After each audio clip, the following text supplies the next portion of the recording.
50,000 high-paying jobs.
Good morning, Stars. Today is Tuesday, September 12th. Let's check today's headlines. Indianapolis hopes to land the new Amazon headquarters. Academic team callouts. And a chance of rain in the forecast. Thanks for joining us, Stars. I'm Matt Mitchell. And I'm Carrie Kinsel. Let's check today's trivia question. The question is, which chess piece can only move diagonally? Call Radio TV at extension 3132 if you think you know the answer.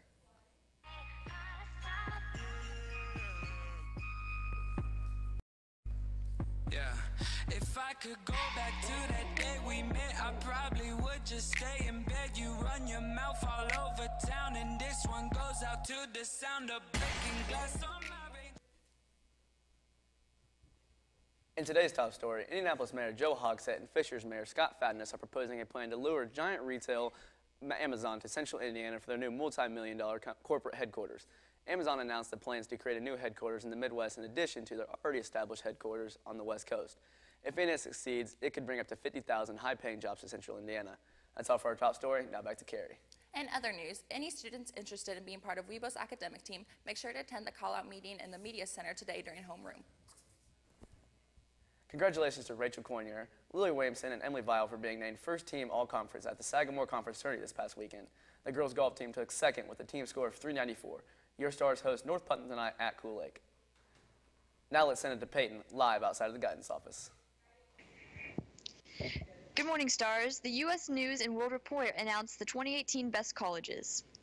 Ranking number 1 for 7 years in a row is Princeton University. Notre Dame came in first for Indiana schools and 18th overall. Among the national list was Purdue at 56, IU at 90, Ball State at 187, and IUPUI at 192.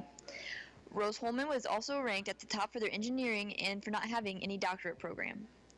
Well, that will do it for us, Stars. Now back to the news desk for weather. Thanks, Peyton. And now Trevin joins us with weather. So, Trevin, is it a good thing I brought my jacket today? Well, hopefully you brought a raincoat because there's supposed to be some rain today.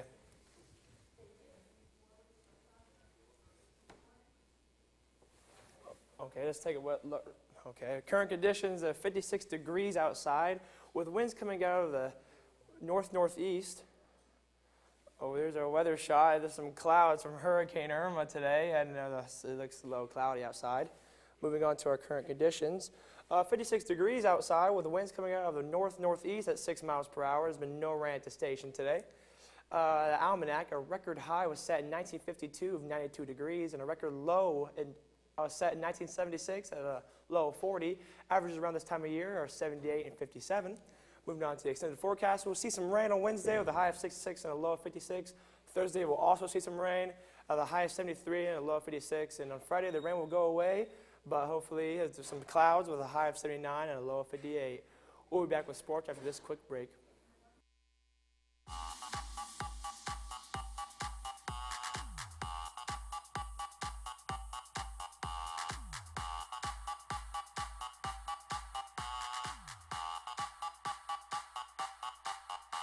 The bass and the tweeters make the speakers go to war. The mighty trumpet brings the freaks out to the floor. The bass and the tweeters make the speakers. And now Noah joins us with sports. So, Noah, did you catch that Saints game last night? I did, and the Vikings are looking really good. Stephon Diggs had 2 touchdowns with 64 yards receiving. In sports, both the junior high boys tennis team and high school tennis team lost last night. The junior high boys played Craftsville and lost a close match 2-3. Winning for the Stars were 1 doubles, Ethan Williamson and Carson Griggs, and 2 doubles, Tanner Weekly and Garrett Prickett. Boys tennis team played Lafayette Central Catholic, losing to the Knights 2-3. Seniors Dylan Hammerin and John Barbaric played 1 and 2 singles and couldn't get the job done, as well as sophomore Aiden Smith playing 3 singles. Monday Night Football aired for the first time this season. The Vikings took on the Saints at home. In Adrian Peterson's return to Minnesota, the Vikings held him to only 18 yards rushing as the Vikings won 29-19. That's all for sports, and back to Carrie and Matt for the answer to the question of the day. Thanks, Noah. The question was, which chess piece can only move diagonally? If you answered Bishop, you are correct. The classes who answered correctly are Mr. Comer, Mr. Cunningham, Mr. Gray, Mr. Harrison, Miss Owens, and Mr. Riggins. That's all for today's broadcast. Thanks for joining us, Stars. I'm Carrie Kinsel. I'm Jerome Popwell. I'm Noah McClendon. and I'm Matt Mitchell. Have a great day, and we'll see you back here tomorrow.